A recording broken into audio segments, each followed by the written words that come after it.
So just start by finding a comfortable seat, whether you're sitting on a chair or on the floor or on the couch, wherever it is. Just simply try to sit upright and nice and straight.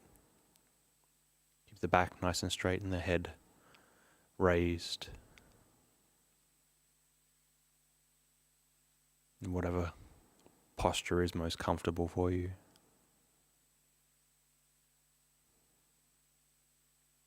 And just before you start, you can make the intention that in these next few minutes that you'll actually determine to put everything down, any kind of concerns or problems that you may have, any potential distractions that could be around your phone, email, whatever it is, just put it all aside for now. You can turn your phone and your communication devices off, besides this communication device that you're listening to this through.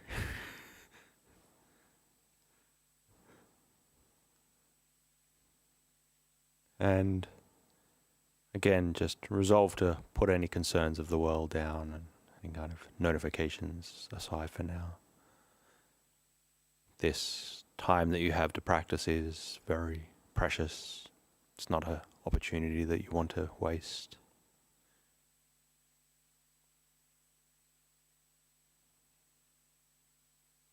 And we can first start by just overall bringing awareness to how you feel right now at this present moment.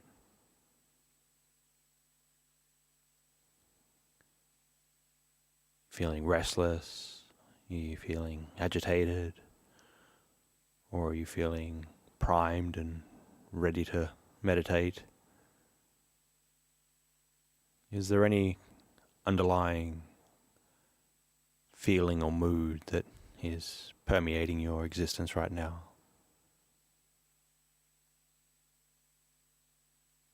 And whatever it is, good or bad, just notice it for exactly what it is right now. And likewise, you can notice all the different sensations of your body sitting here, the weight of your body against the seat, the different sensations coursing throughout the body, the tingling, kind of temperature, vibration.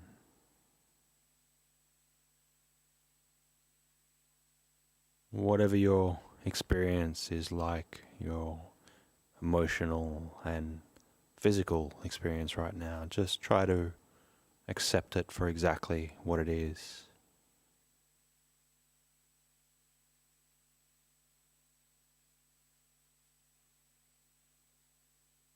If it is negative, don't try to push it away, just accept it for what it is. And if you feel positive, again, just merely accept it for what it is.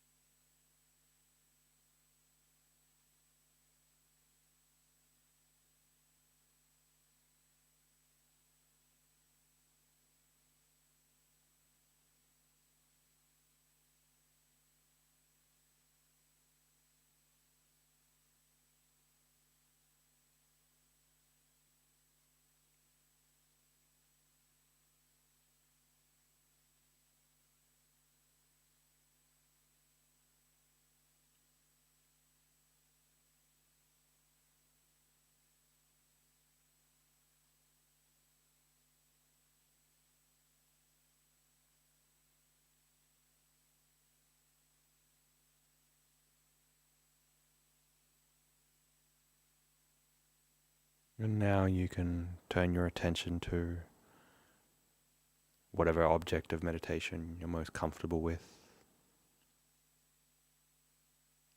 Be it observing the sensations through your body, or observing the sensations of breathing, or practicing counting the breath in pairs, or a mantra, or loving kindness, whatever object of meditation that you typically use, you can turn your attention to that now.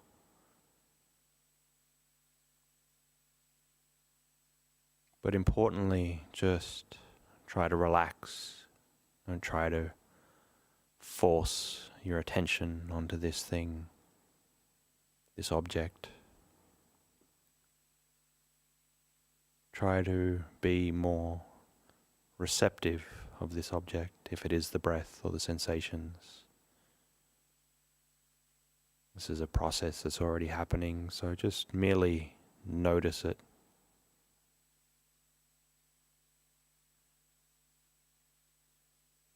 You want to strike that nice balance between putting forth effort to keep your awareness on the breath or whatever object it is, but also that sense of relaxed ease and,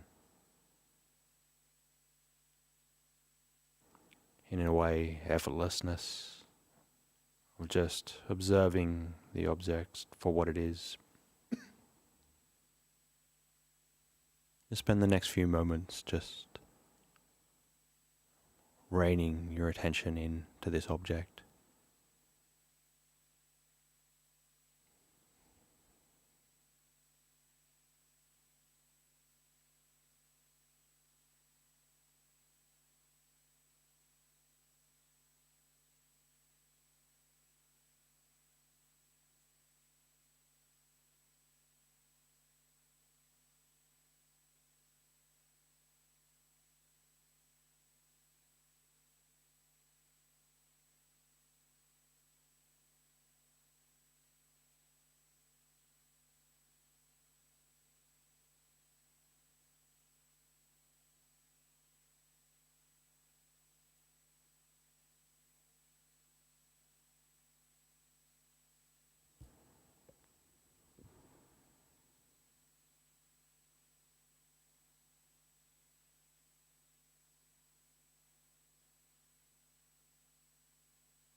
If you typically only sit meditation for short periods of time, say 5 or 10 minutes, and you're starting to notice yourself getting restless and maybe wanting to get up and wanting to finish the meditation or wanting to move around and find something else to do,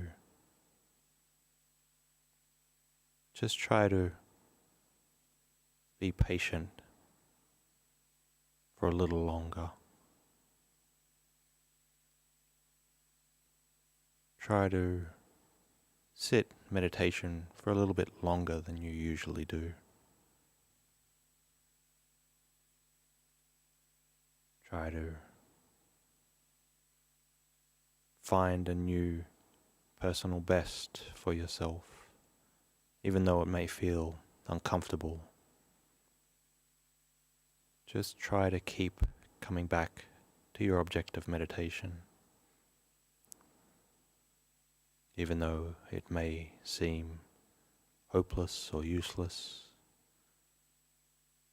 and that you've reached your limit. Just try to keep going.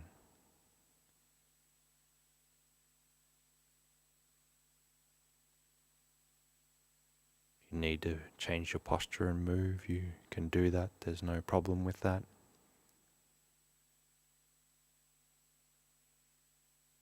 But just try to keep your mind coming back to the object of your meditation.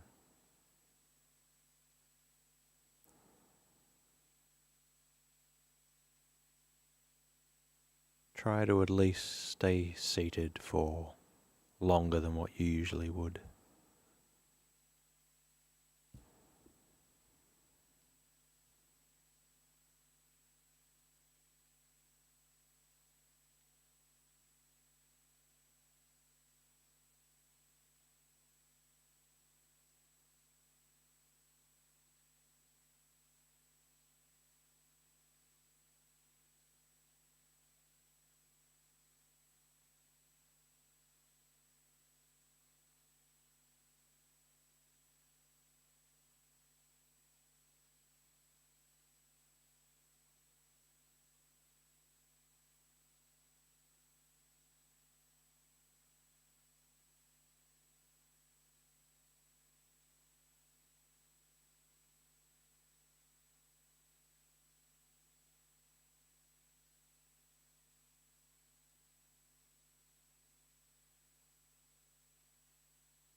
Again, if you do usually only sit for a shorter period of time and you're trying to push through and sit for a little longer,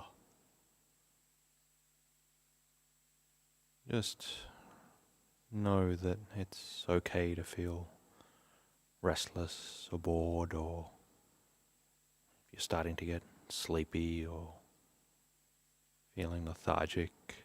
It's very normal that the mind kicks back and wants to do something else. Just try to be patient and stay with it. You may find it just all of a sudden something slips into gear and you can become very calm. It's like if you have a wild horse and you put it in a pen. It's going to run around, it's going to buck, it's going to do whatever it can to try to break out.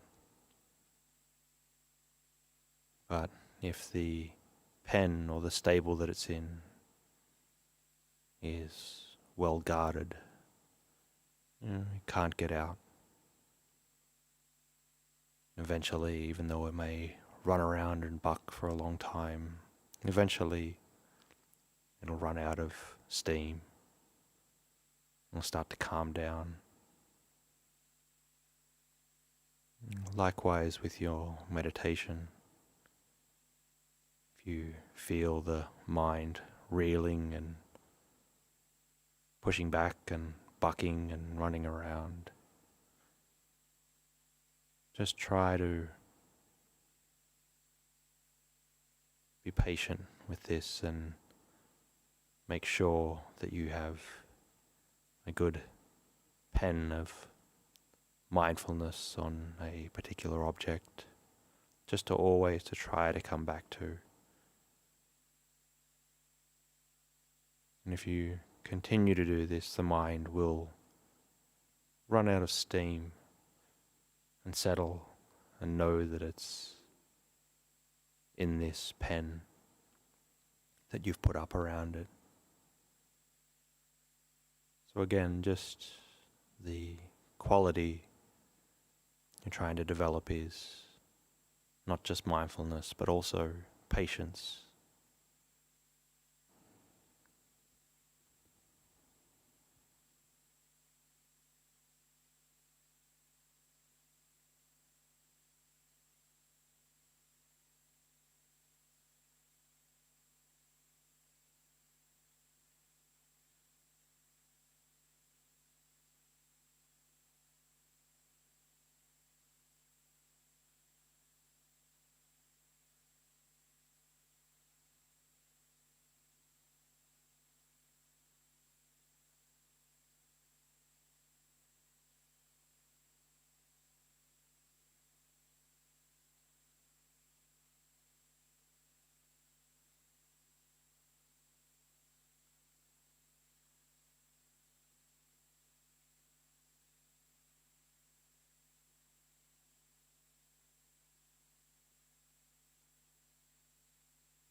if you do notice some kind of discomfort or pain anywhere in the body, again, it's fine to adjust your posture and move a little bit. But it's also good at times to also just try to go against that natural inclination of wanting to get away from suffering.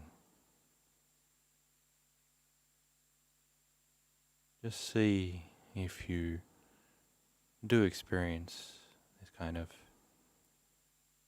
discomfort in the body, just to again try to develop a little bit of patience with it.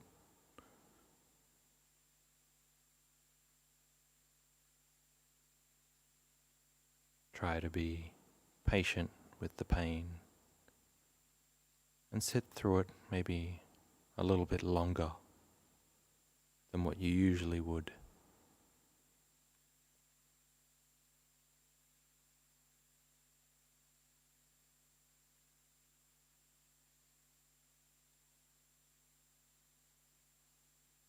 Obviously, you don't want to put yourself in any kind of excruciating pain, and if it is a sustained injury, say for example an ongoing back injury or something, you don't want to push against that. More if it's one of these general pains that come up just through sitting meditation. Discomfort in the hips or the knees, the lower back.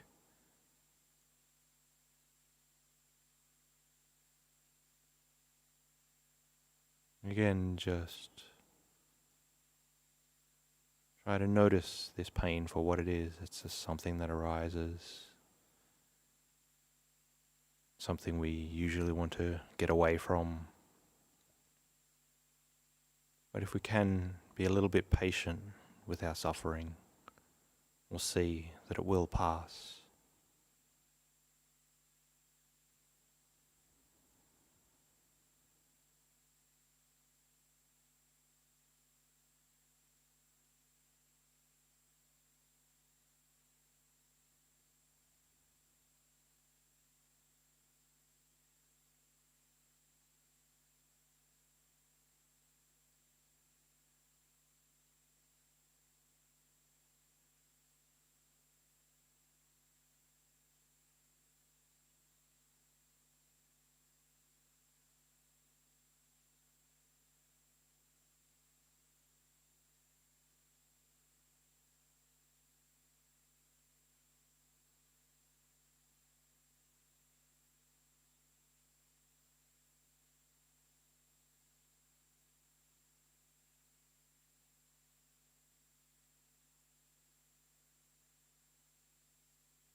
final few minutes of the meditation. We'll just change the focus of our attention now from a normal object to try to recollect somebody in your life, somebody who's helped you in some way, somebody that's shown you a kindness. This could be a kindness that's either very small, kind word, assisting you in some small way,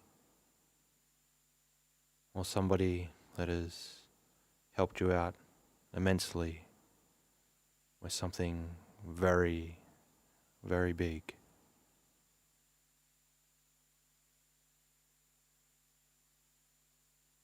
This could be a family member, could be a friend, could be a stranger, could be somebody that teaches us Dhamma, somebody that guides the way for us and helps us out.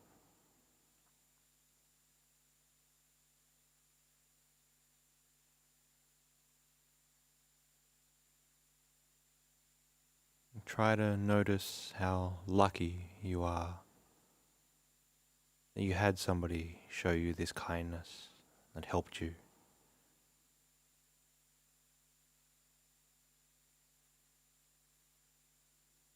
Try to bring up this feeling of gratitude that you have for this person who's assisted you. This person that's given up some of their time, some of their resources, or generally some of their life just to help you.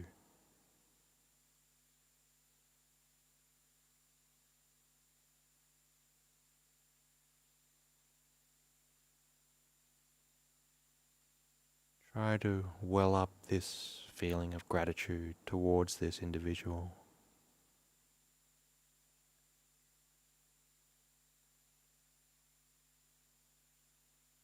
Try to have it fill up your heart.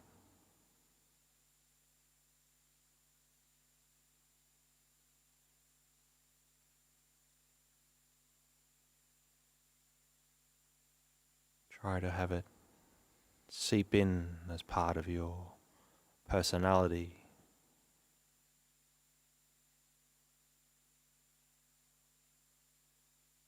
This feeling of gratitude toward this person that's helped you.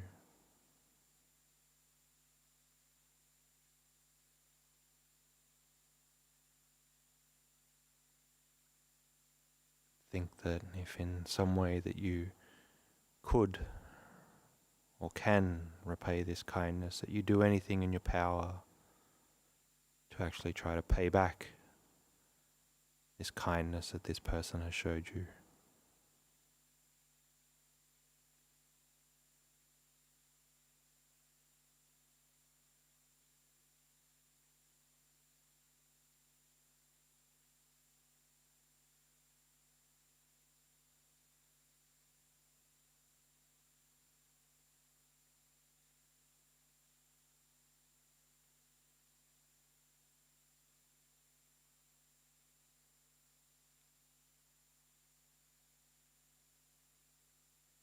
And now try to bring to mind a group of people that has helped you at some point.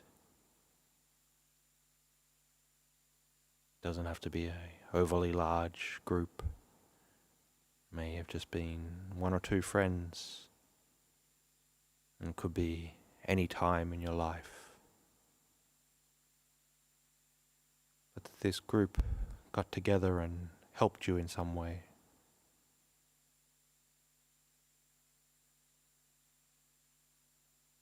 Again, try to imbue this feeling of gratitude in your heart towards these people. How fortunate you are that they had the kindness to help you. You may have been in dire need, may have been in the hospital and people came to visit you. Or it could have been celebratory. They came to wish you well on your birthday or on a special day.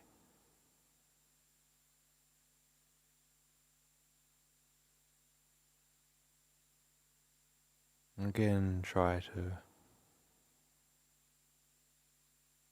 have this feeling of gratitude overflow in your heart towards these people.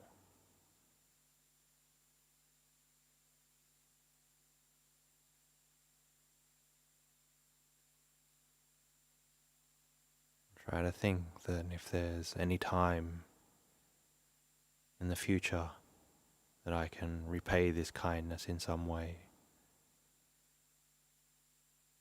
may I have the opportunity to do that.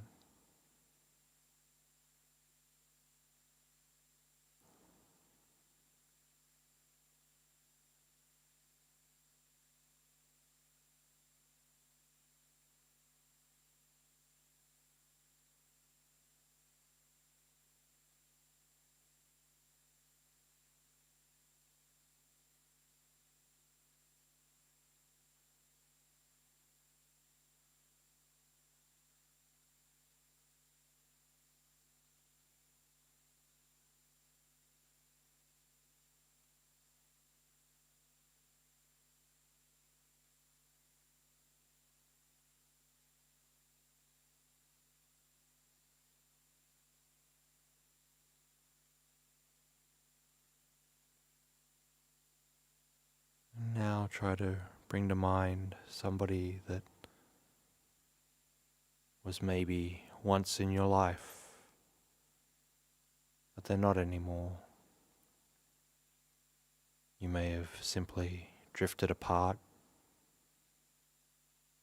or you may have had some kind of falling out. You may have moved on, they may have moved on.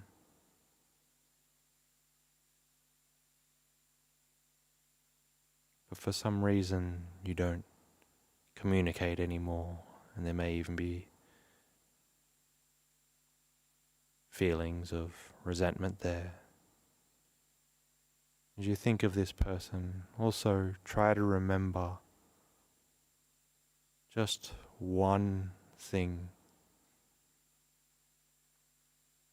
this person did for you, one kind thing, one helpful thing, however big or however small it was.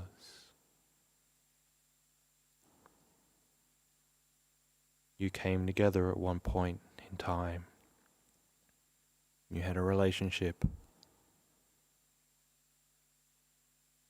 You may have helped them and they likely did something good for you.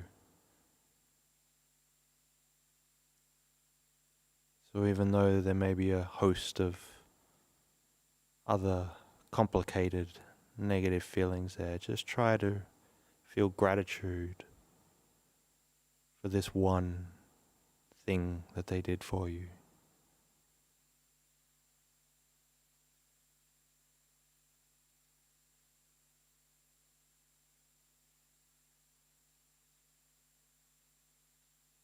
Try to recollect that in any way, whatever has happened in the past, you can just let that go, and if you ever did have the opportunity to repay them that kindness, then you would.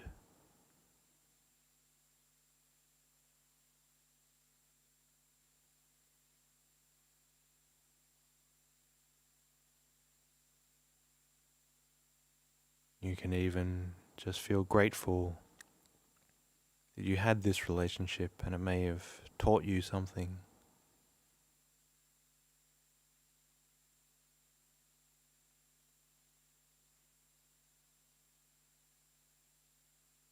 Try to let this feeling of gratitude swell up and overflow.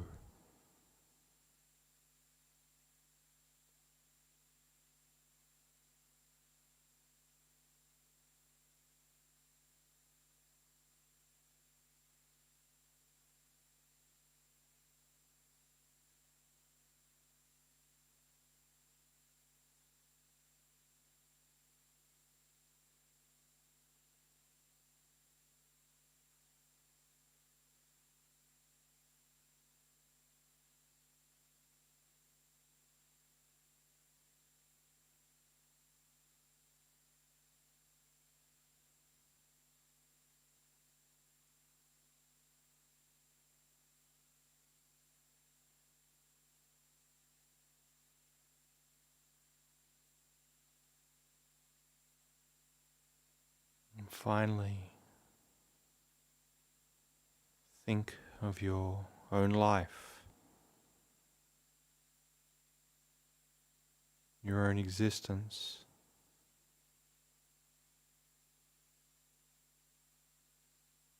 Think about how lucky you are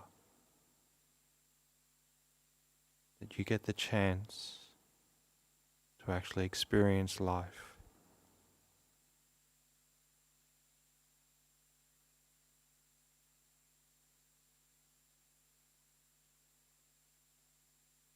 Think of some of the wonderful things that you've done in your life,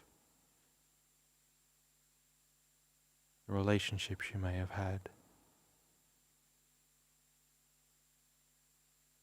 You may have seen wonderful places, great works of art.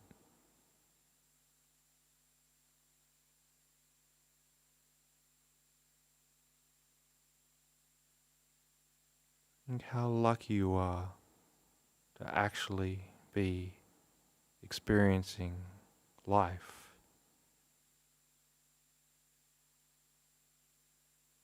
The probabilities of you being here, being you now, are almost impossible. But here you are. And you have this one precious existence right now.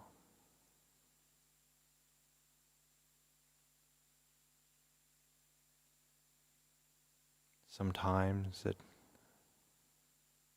may be suffering. Sometimes it may be joyous. But you have it.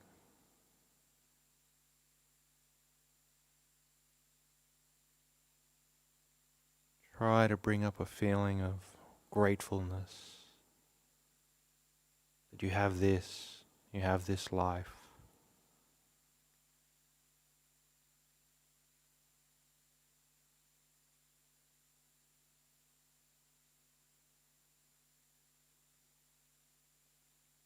Again, think how lucky you are, how fortunate you are just to have this.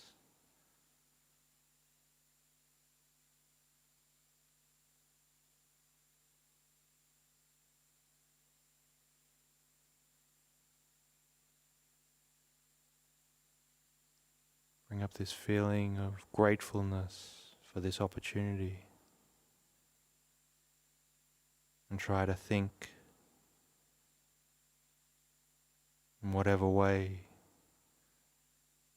my life is good and has meaning, and those that have helped me in my life may in some way repay that in some way.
So when you're ready, you can change your posture and open your eyes. And if you do have any questions, you're more than welcome to write them in the live chat.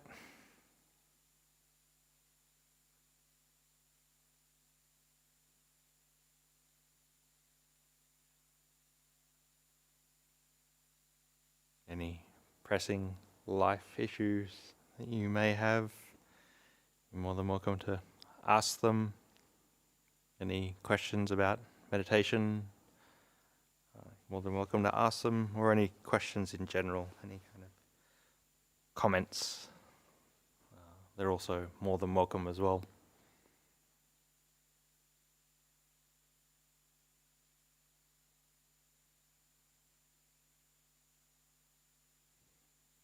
Whoever writes the first question is the closest to enlightenment, so hurry up and type a question.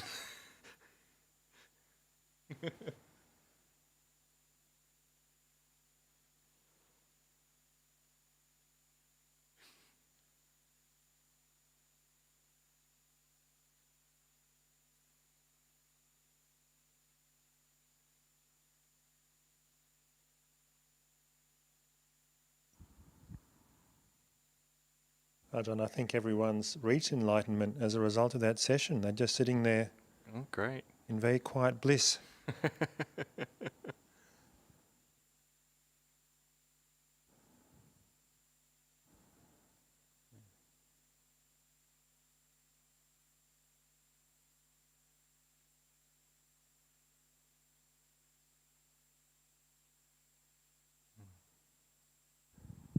Just while we're waiting,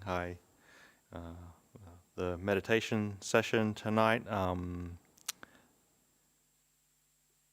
had a few comments, and when I talk to people sometimes, most people say to me maybe they don't actually meditate for that long.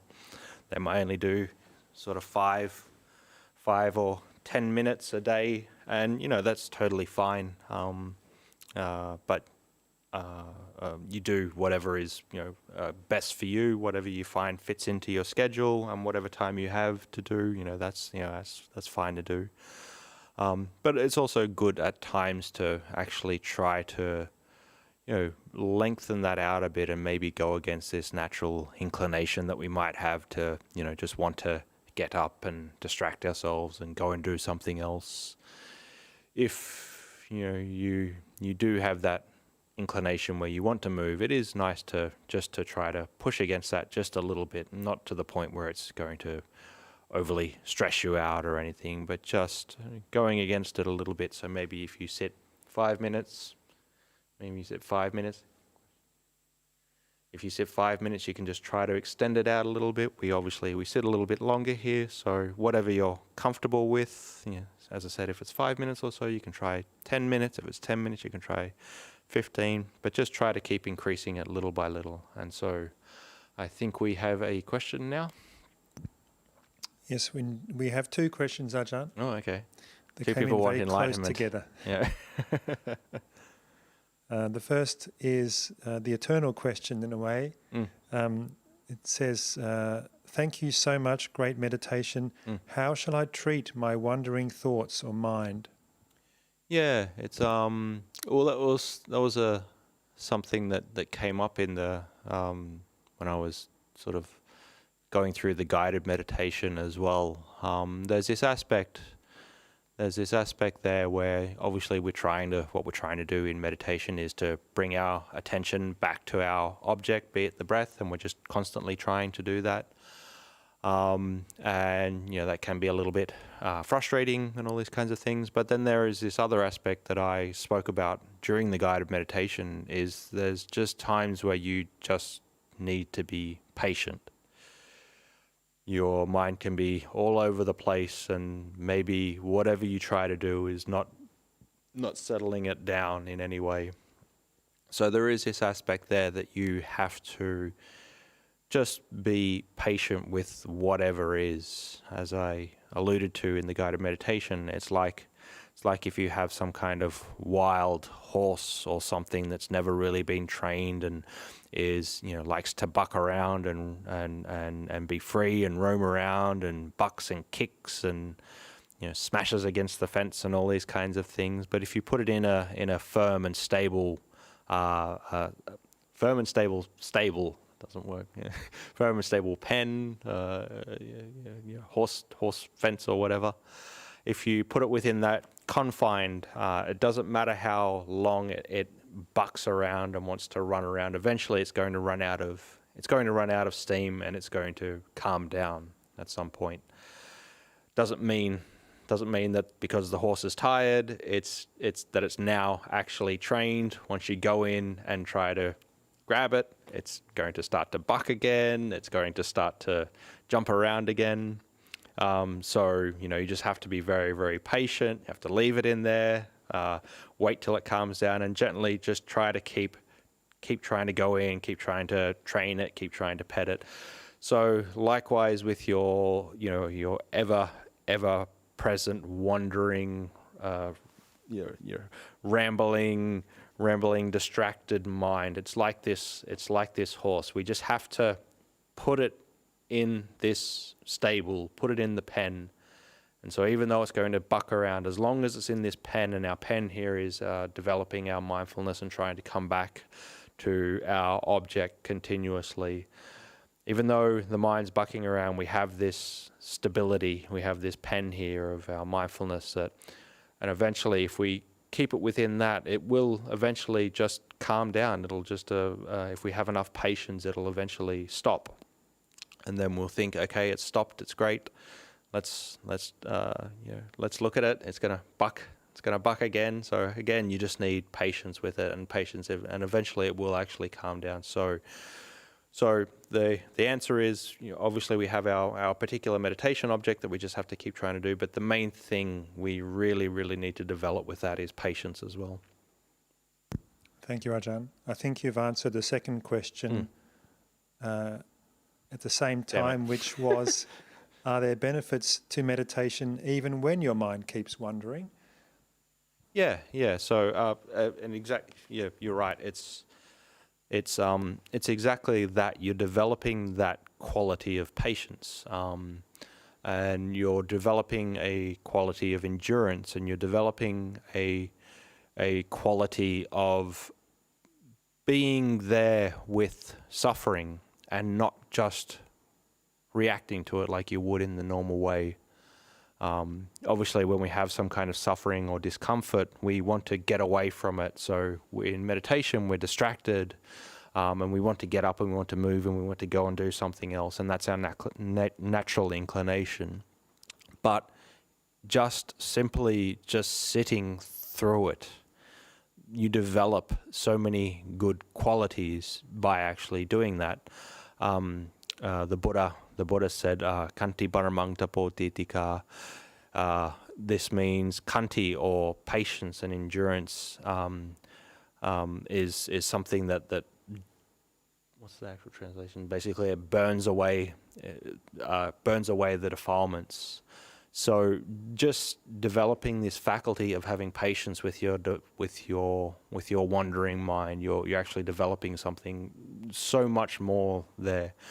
I personally myself, I don't sort of think back on my many years of meditation and go, oh, I'm so glad I learnt this technique. This was the thing that made it so good for me. Or I don't think back and go, this was a meditation retreat where something really, really good happened for me. What I generally look back on over the course of my years of meditation is all the hard, terrible sits that I had, these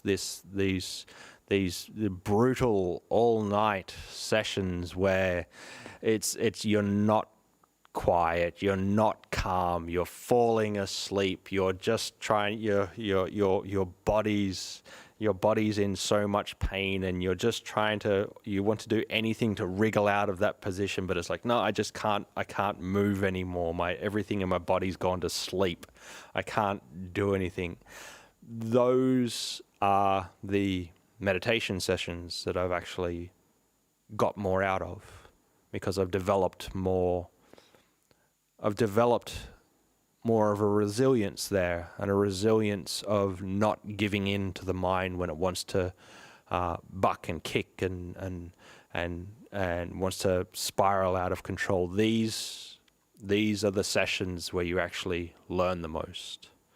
It's not always the sessions where you have these deep, wondrous, profound, calm, happy, joyous states of mind, peaceful states of mind. You learn a lot from dealing with the wiliness and the arrogance and the petulance of the mind. This is where you really actually do learn a lot and get a lot out of your meditation. And for me, that's when I've got the most, is when everything is distracted and at its worst.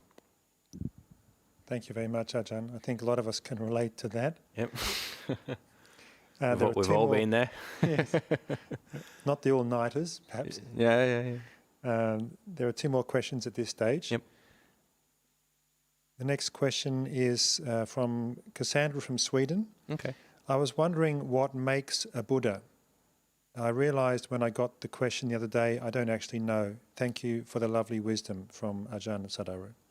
Yeah. Well, thank you for tuning in from Sweden. I'm guessing it's daylight there at the moment. Yeah. Well, thank you for tuning in. So, what makes a Buddha? A Buddha is somebody that has to build up a lot of paramitas, or a lot of accumulated spiritual merit over many, many lifetimes. And in particular, there's 10 paramitas that somebody who wants to be a Buddha has to build. It's late, and I can only think of a few. Say they have to build the parameter of morality. They have to build a parameter of wisdom.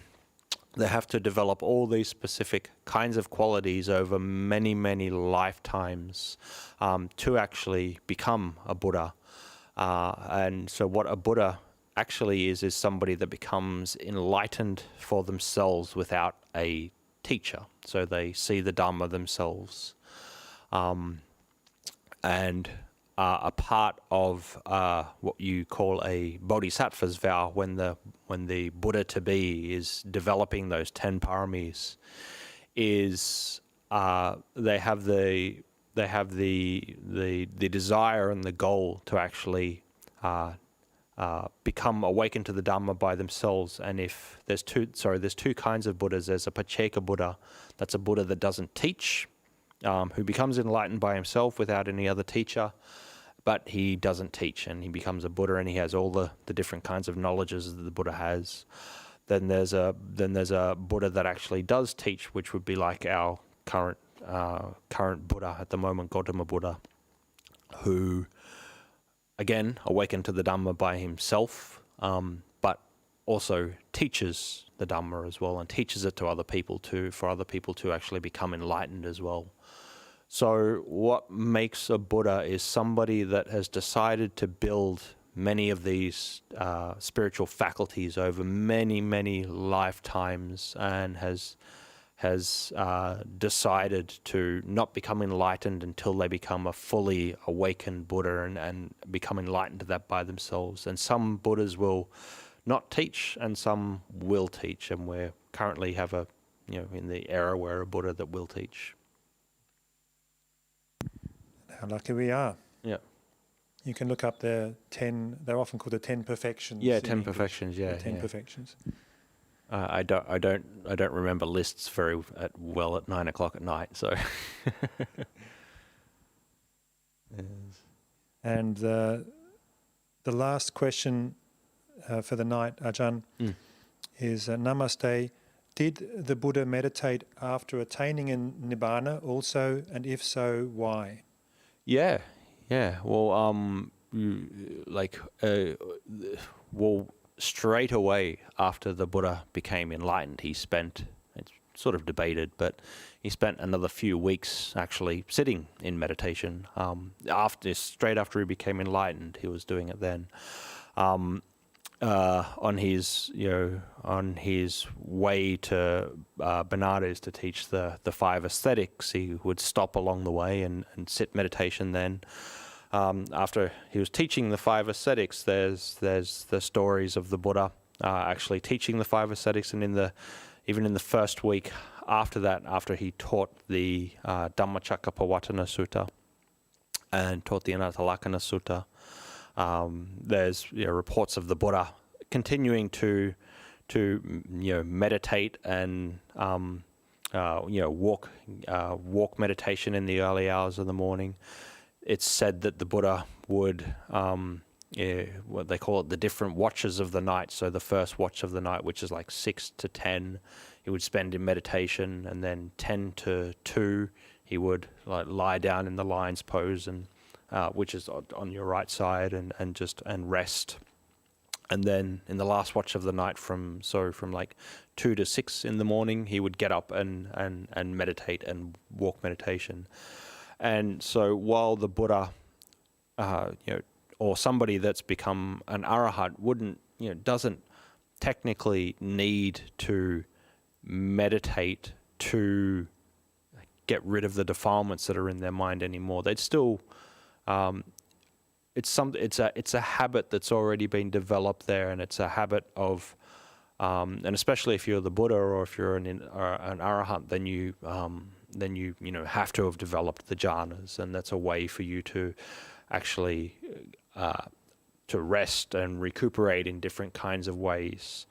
And also one of the, you could say, like the external reasons for doing it is that if the Buddha just went, okay, I'm enlightened now, so I don't meditate anymore, that's obviously not setting a good example for anybody else. A Buddha is, as I said, a teaching Buddha is somebody who teaches, and they not only teach by the words and the sermons and the suttas that they talk about, but they also teach by example.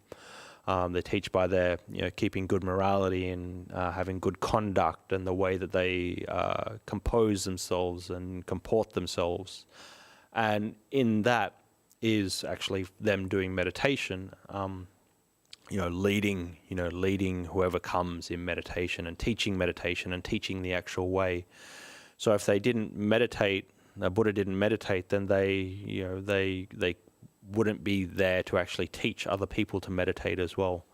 So while it's technically not necessary that they would meditate, that a Buddha would meditate after they've become enlightened, and it's not needed, you could say, anymore. It is something that is helps them get some rest, and also functions as a way to teach other people that they should be doing it as well.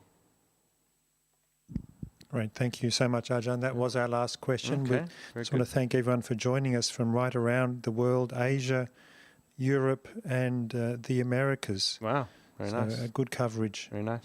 This evening. Thank you, Ajahn. Yeah, very good. Okay, so again, thank you all for coming and being in different time zones. Again, just keep your eye out on the BSV website for updates of the different programs that we've got on, and obviously for anybody that's in Melbourne, when we'll be doing things online or potentially opening. But again, just keep your eye on that. This Sunday, as I said, there's a Dhamma talk at 9 o'clock in the morning. I'll be giving that talk. So if you feel like tuning in on a Sunday morning, you're more than happy to have you there. And if you can think of many questions during the week, you can ask them on Sunday as well. Okay, so with all that, I wish you all the best in your Dhamma practice. May you succeed in your practice, and may everything in your life be well. Okay, Sato?